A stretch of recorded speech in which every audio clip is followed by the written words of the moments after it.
Raipur airport पहुंची राष्ट्रपति Draupadi Murmu, CM Vishnudeo Sai और राज्यपाल के साथ विधानसभा के लिए हुई रवाना। विधानसभा में रजत जयंती कार्यक्रम में होंगी शामिल।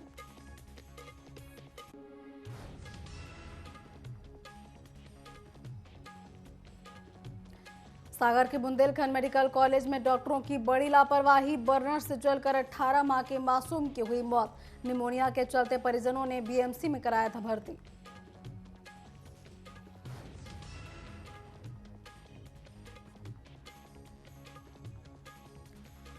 दुर्ग के करेरा में भीषण सड़क हादसा, बाइक सवार 3 भाई बहनों की हुई मौत। केस दर्ज कर जांच में जुटी पुलिस।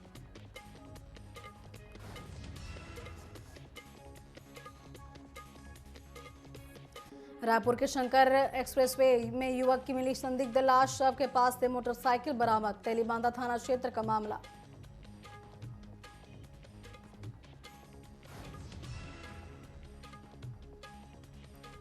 और भोपाल में कार ने 2 स्कूटी को मारी टक्कर, पूर्व सुसनेर विधायक की बताई जा रही कार। शिवाजी नगर 1250 चौराहे पर हुआ हादसा।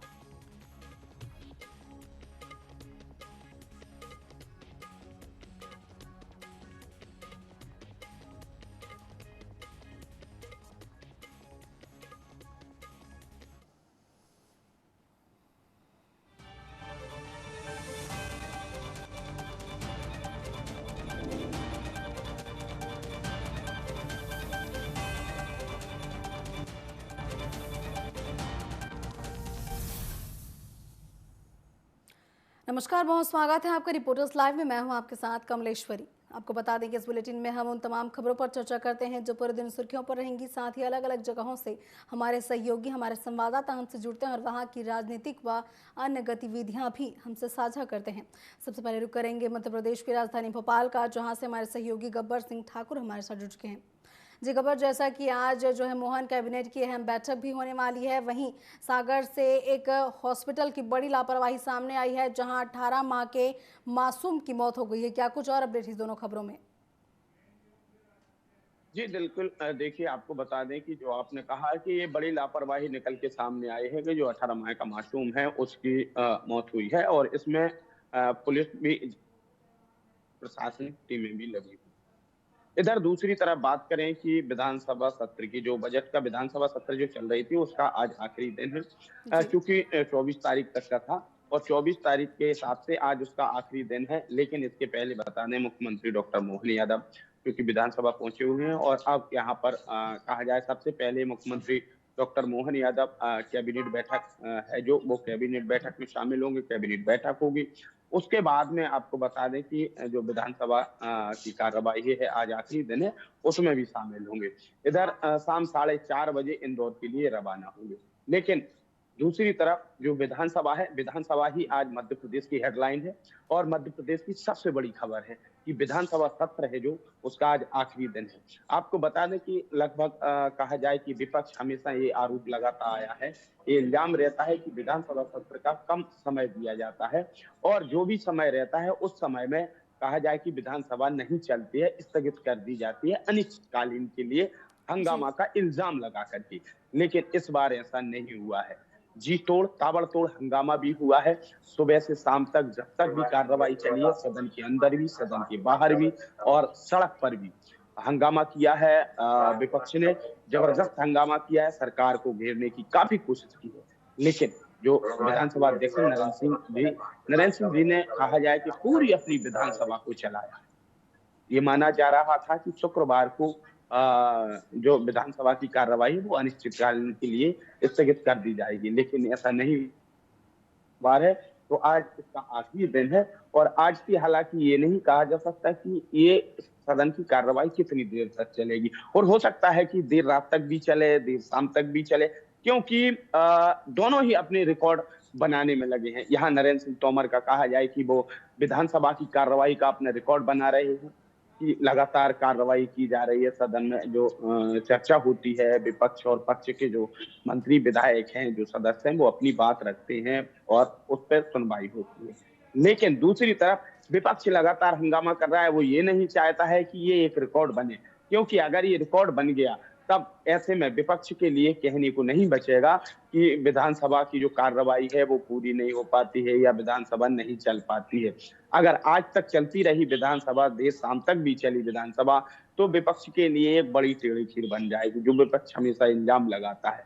और इस ऐसे में कहा जाए कि विपक्ष हमेशा चाहता भी है और आज भी यही उम्मीद है उसकी कि ये हंगामे की भैंस चढ़ जाए आज और जल्द ही विधानसभा खत्म हो जाए, अनिश्चितकालीन के लिए स्थगित कर दिया जाए। जी। लेकिन यहाँ नरेंद्र सिंह तोमर भी हैं। नरेंद्र सिंह तोमर जी का मानना ये है कि ये विधानसभा की कार्रवाई पूरी चलना चाहिए। देखना है क्या होता है। इधर जीतू पटवारी ने प्रेस कॉन्फ्रेंस करके बीजेपी पर बड़ा इल्जाम लगाया है और विशेष तौर से राष्ट्रीय अध्यक्ष जेपी नड्डा पर।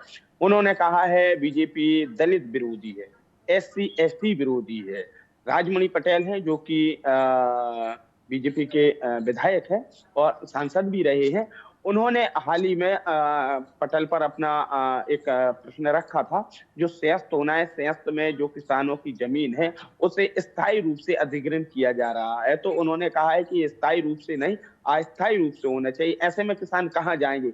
इस बात को लेकर के राष्ट्रीय अध्यक्ष जेपी नड्डा ने 7 दिन के लिए उन्हें उनके माध्यम से बीजेपी के प्रदेश अध्यक्ष वीडी शर्मा, उन्होंने एक लेटर दिया है पटेल जी। के लिए। उन्होंने कहा है कि 7 दिन में कारण बताओ, जो कारण बताओ नोटिस दिया है, 7 दिन में उसका कारण बताना है। आपकी वजह से आप लंबे समय से बीजेपी के खिलाफ में, पार्टी के खिलाफ में, संगठन के खिलाफ में, सरकार के खिलाफ में सवाल करते चले आ रहे हैं, इल्जाम लगा रहे हैं। इससे पार्टी की, संगठन की और सरकार की छवि है ना, वो जी। धूमिल हो रही है। आप कारण बताइए, कारण बताओ नोटिस दिया है। इस पर उन्होंने कहा है पीसीसी चीफ ने कि ये सरकार दलित विरोधी सरकार है और उन जो विधायक जी हैं उन्होंने अच्छी बात रखी है, जनप्रतिनिधि होने के नाते रखी है। लेकिन पार्टी है बीजेपी, वो बोलना देना नहीं चाहती है, वो दबा के रखना चाहती है अपने जी विधायकों बिल्कुल, और मंत्रियों। लगातार जो है कांग्रेस सत्ता पक्ष पर निशाना साधे हुए है। वहीं आज विधानसभा का अंतिम दिन है, इसमें भी हंगामे क्या सारा। फिलहाल तमाम जानकारियों के आपको धन्यवाद गब्बर। तो थे हमारे सहयोगी गब्बर सिंह ठाकुर, जिन्होंने बताया कि आज मध्य प्रदेश विधानसभा के बजट सत्र का आज अंतिम दिन है। इस दौरान जो है हंगामे के आसार जताए जा रहे हैं। लगातार हंगामे देखे जा रहे हैं। रुक करते हैं राजधानी रायपुर का, जहां से बड़ी खबर आपको बता रहे हैं। राष्ट्रपति द्रौपदी मुर्मू एयरपोर्ट से विधानसभा के लिए हुई रवाना। तो बड़ी खबर आपको राजधानी रायपुर से बता रहे हैं, जहां सेरी खेड़ी के रास्ते से विधानसभा जा रहा राष्ट्रपति का काफिला। राष्ट्रपति द्रौपदी मुर्मू एयरपोर्ट से विधानसभा के लिए रवाना हो चुकी हैं। आपको बता दें कि सेरी खेड़ी के रास्ते से विधानसभा जा रहा राष्ट्रपति का काफिला, सीएम साय और दोनों डिप्टी सीएम भी विधानसभा के लिए रवाना हो चुके हैं। विधानसभा में रजत जयंती हर्ष कार्यक्रम का आयोजन किया गया है और इस दौरान रजत जयंती वर्ष कार्यक्रम में राष्ट्रपति द्रौपदी मुर्मू भी शामिल होंगी। आपको बता दें कि विधानसभा के 25 साल पूरे होने पर रजत जयंती वर्ष कार्यक्रम का आयोजन किया गया है, जिसमें राष्ट्रपति द्रौपदी मुर्मू भी शामिल होने राजधानी रायपुर पहुंची हुई हैं। इस दौरान राष्ट्रपति तमाम मंत्रियों और विधायकों को संबोधित करेंगी, साथ ही पौधारोपण किया जाएगा और वे उनके साथ फोटो सेशन भी करवाएंगी।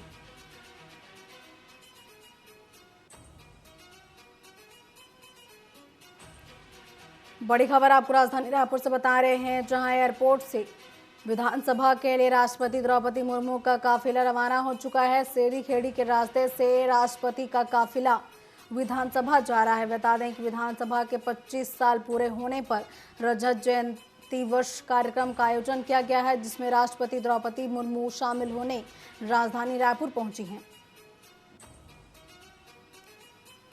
आपको बता दें कि राष्ट्रपति द्रौपदी मुर्मू एयरपोर्ट से रवाना हो चुकी हैं। इस दौरान मुख्यमंत्री विष्णुदेव साय, दोनों डिप्टी सीएम भी उनके साथ विधानसभा के लिए रवाना हो चुके हैं।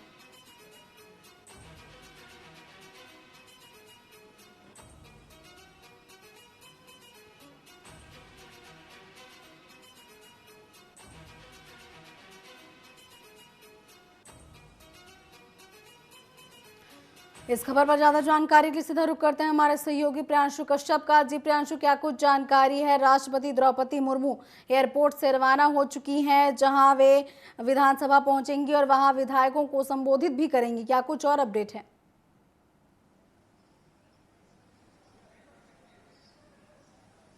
जी बिल्कुल देखिए, जो राष्ट्रपति द्रौपदी मुर्मू है आज एक दिवसीय छत्तीसगढ़ दौरे पर हैं और वो रायपुर एयरपोर्ट से विधानसभा के लिए निकल चुकी है और वहाँ जो है विभिन्न कार्यक्रम आयोजित किए गए, चूंकि जो छत्तीसगढ़ का विधानसभा है उसको 25 वर्ष पूरा हो चुका है। उसके उपलक्ष्य में रजत जयंती वर्ष मनाया जा रहा है, जिसमें आज द्रौपदी मुर्मू शामिल होने पहुंची है, जिसमें ग्रुप सेशन होगा, जी। वृक्षारोपण करेंगे और संयुक्त विधान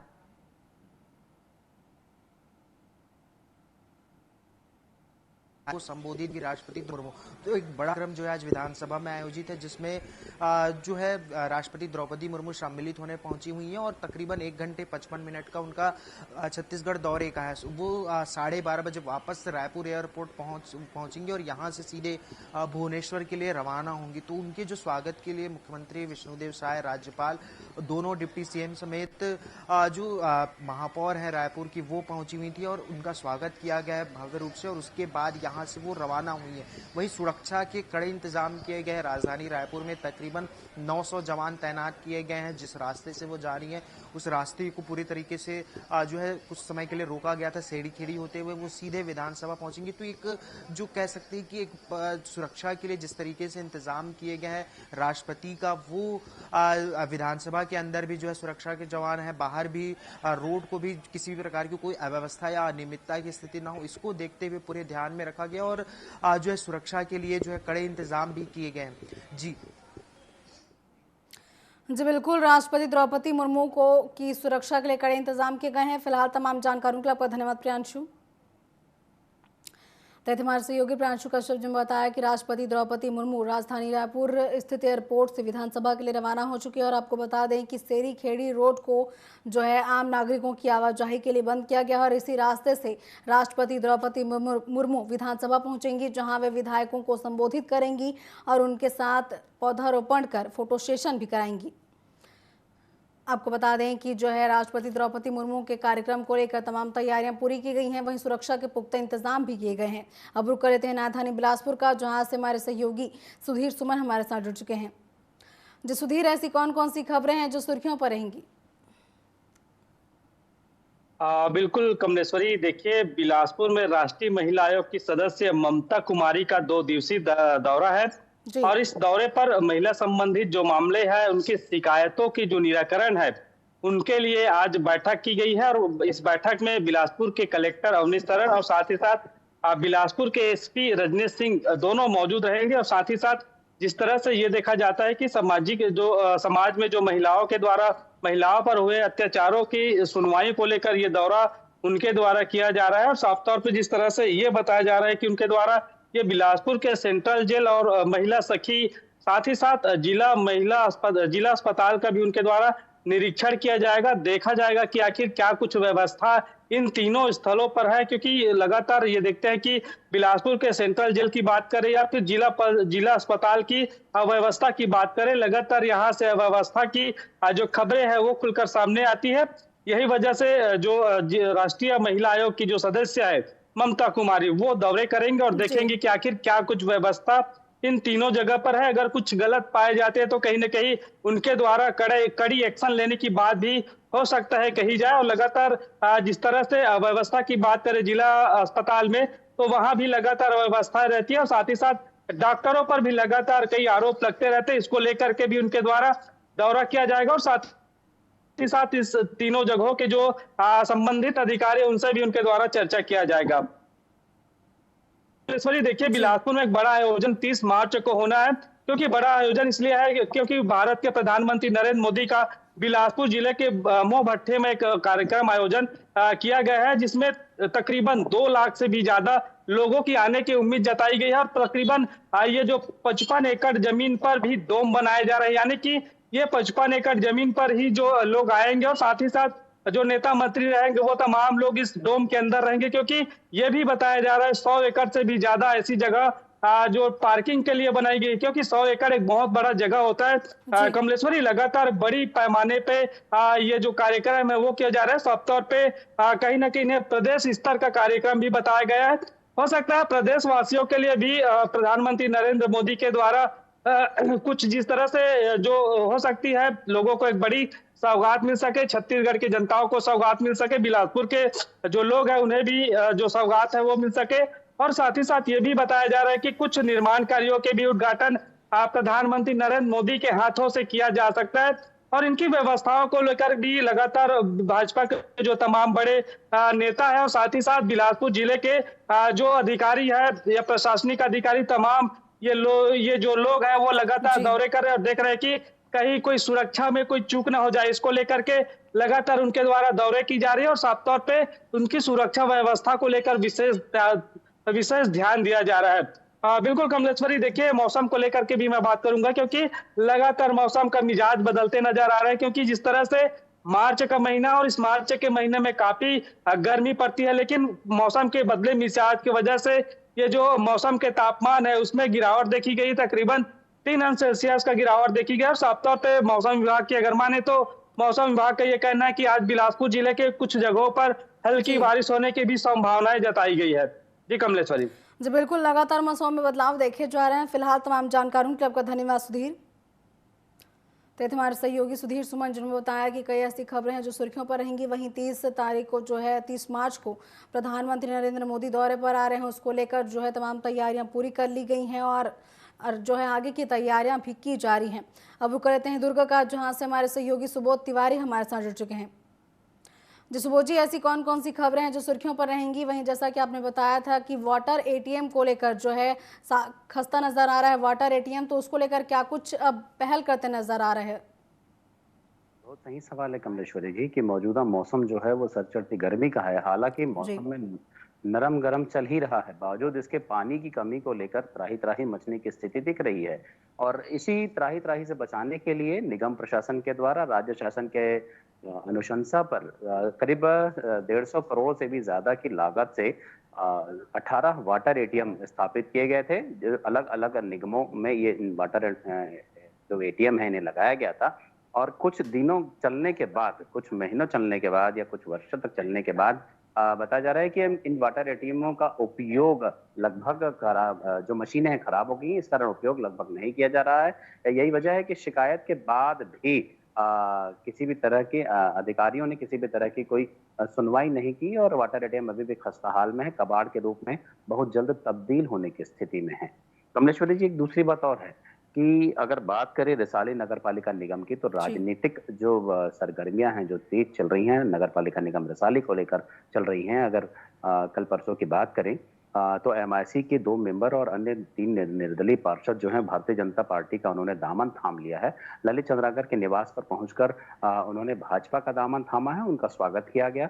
और इस बीच अगर एक बड़ी बैठक पूर्व गृह मंत्री ताम्रध्वज साहू जी के निवास पर हुई, जहां पर कांग्रेसी पार्षदों ने बड़ी संख्या में जो महापौर शशि सिन्हा हैं उनके खिलाफ आवाज बुलंद की।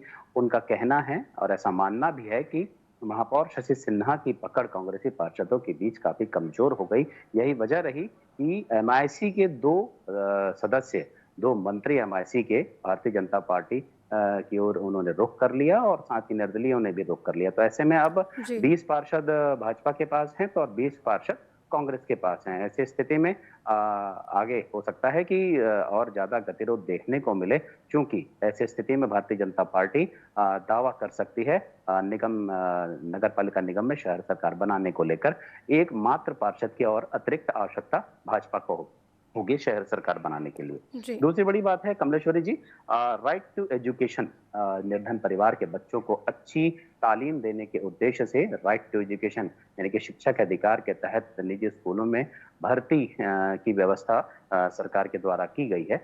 लेकिन देखा जा रहा है कि कई दिनों से या कई वर्षों से राइट टू एजुकेशन का बेजा फायदा जाली दस्तावेजों के मार्फत ऐसे कुछ पालक साजिशन करते हैं जो जाली दस्तावेजों के मार्फत अपने बच्चों को ऐसे बड़े निजी स्कूलों में एडमिशन करा लेते हैं। इससे जो वास्तविक बच्चे हैं उन्हें उस शिक्षा के अधिकार के तहत शिक्षा से वो वंचित हो जाते हैं। ऐसे 24 जो बच्चे हैं उनके चिन्हांकन हुआ था, जांच समिति बनी थी पिछले दिनों शिकायत के बाद, और उसके बाद जो पूर्व कलेक्टर रही ऋचा प्रकाश चौधरी, उन्होंने 24 बच्चों के निष्कासन की बात कर दी थी। 24 बच्चों को निकाल भी दिया गया था, मगर अब मौजूदा स्थिति देखी जा रही है कि कलेक्टर अभिजीत सिंह ने वापस इस स्थिति को बना लिया है कि उन बच्चों को निष्कासित नहीं किया जाएगा, बल्कि इसकी जो कार्रवाई जांच पड़ताल की चल रही थी उसे भी ऐसा लग रहा है कि बंद कर दिया गया है। बताया जा रहा है 10 से ज्यादा ऐसे पालक है जिन्होंने जाली दस्तावेजों के माध्यम से, जिनके पास अंत्योदय राशन कार्ड जो होना चाहिए वह जाली था, जी।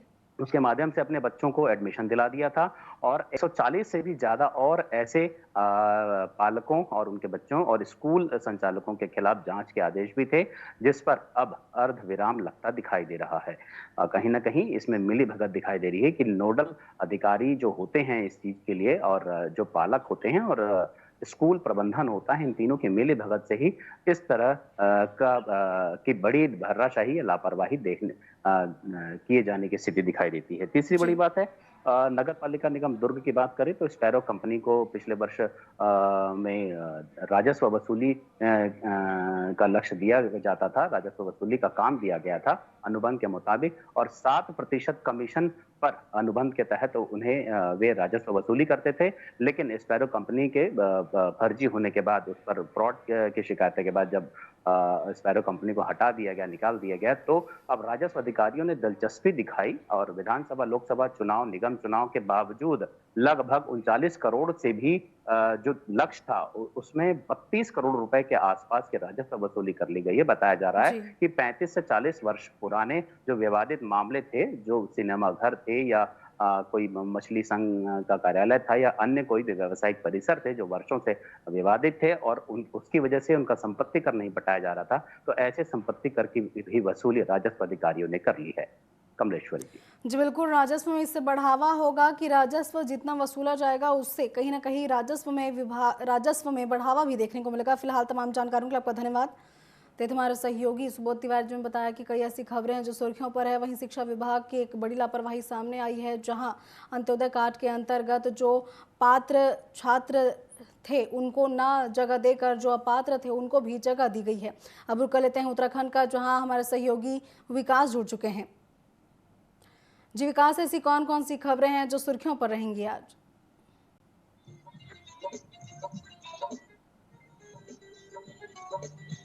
जी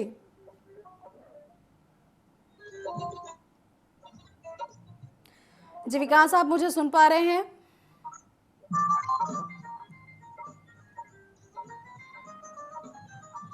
विकास, आप सुन पा रहे हैं मुझे?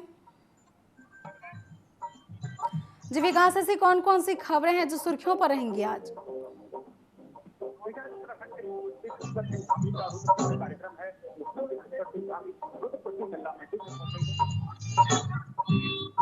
पहुंचेंगे और इस दौरान के व्यापारी हैं और तमाम भाजपा के पदाधिकारी और कार्यकर्ता हैं वो उनका स्वागत करेंगे। तो गन्ना मंडी से रोड के बाद गाड़ी पार्क पहुंचेंगे, जहाँ पर धामी के 3 साल के कार्यकाल पूरा होने पर कार्यक्रम आयोजित किया जा रहा है। आप देख सकते हैं गांधी पार्क में मौजूद हूँ, जहाँ पर मुख्यमंत्री पुष्कर सिंह धामी 3 साल के कार्यकाल हुआ है, कार्यक्रम में शिरकत करने के लिए पहुंचेंगे। इस दौरान मुख्यमंत्री के द्वारा जो उनका वेंडिंग जोन बनाया गया है, वेंडिंग जोन की दुकानें बनी हुई हैं, उनके कई जो ऐसे व्यापारी हैं उनको भी शादी पहुंचने का काम मुख्यमंत्री पुष्कर सिंह धामी के द्वारा किया जाएगा। जो राम मनोहर लोहिया मार्केट के व्यापारी हैं या फिर उसके आसपास में जो गांधी पार्क के पास में डेली व्यवसायी हैं, वो व्यापारी काफी परेशान थे जब से उनको उजाड़ा गया था। बदलाने की मांग कर रहे थे, पुनर्वास की मांग कर रहे थे, लेकिन उनको सरकार के द्वारा, नगर निगम के द्वारा लगातार बैठाने के प्रयास किए जा रहे थे और अब वेंडिंग जोन बनकर तैयार हो गया है। व्यापारियों को जो है आज मुख्यमंत्री पुष्कर सिंह धामी के द्वारा चाबी यहाँ पर ठोकी जाएगी, इसकी भी तैयारी नगर निगम प्रशासन के द्वारा की गई है। मुख्यमंत्री पुष्कर सिंह धामी के कार्यक्रम को देखते हुए गांधी पार्क में आप देख सकते हैं व्यवस्थाएं काफी की गई है और लोग यहाँ पर आना शुरू हो गए हैं। लगभग 12:30 बजे मुख्यमंत्री पुष्कर सिंह धामी गन्ना मंडी में पहुंचेंगे और यहाँ रोड शो के माध्यम से पहुंचेंगे, तो लगभग 1 से 1:30 बजे मुख्यमंत्री गांधी पार्क में पहुंचेंगे और कार्यक्रम में जो है लोग यहाँ पहुंच गए हैं। तमाम जो योजनाएं प्रदेश सरकार द्वारा चलाई जा रही है आम जनता के लिए, उनकी जानकारी देने के लिए यहाँ पर स्टॉल भी जनपद के जो विभाग हैं उनके द्वारा लगाए गए हैं। मुख्यमंत्री पुष्कर सिंह धामी के कार्यक्रम को देखते हुए सुरक्षा व्यवस्था के भी पुख्ता इंतजाम पुलिस प्रशासन के द्वारा किए गए हैं। जी बिल्कुल, पुख्ता इंतजाम किए गए हैं मुख्यमंत्री के आगमन को लेकर। फिलहाल तमाम जानकारियों का आपका धन्यवाद। देखिए हमारे सहयोगी विकास जिन्होंने बताया कि कई ऐसी तैयारियां जो है मुख्यमंत्री के आगमन के लिए की गई हैं। बता दें कि मुख्यमंत्री पुष्कर सिंह धामी का आगमन होने जा रहा है और सरकार के 3 साल पूरे होने पर इस कार्यक्रम का आयोजन किया गया है। इस दौरान वे अपनी सरकार की उपलब्धियां भी गिनाते नजर आएंगे। तो रिपोर्टर लाइव फिलहाल बस इतना ही। आप बने रहिए TV 24 के साथ। नमस्कार।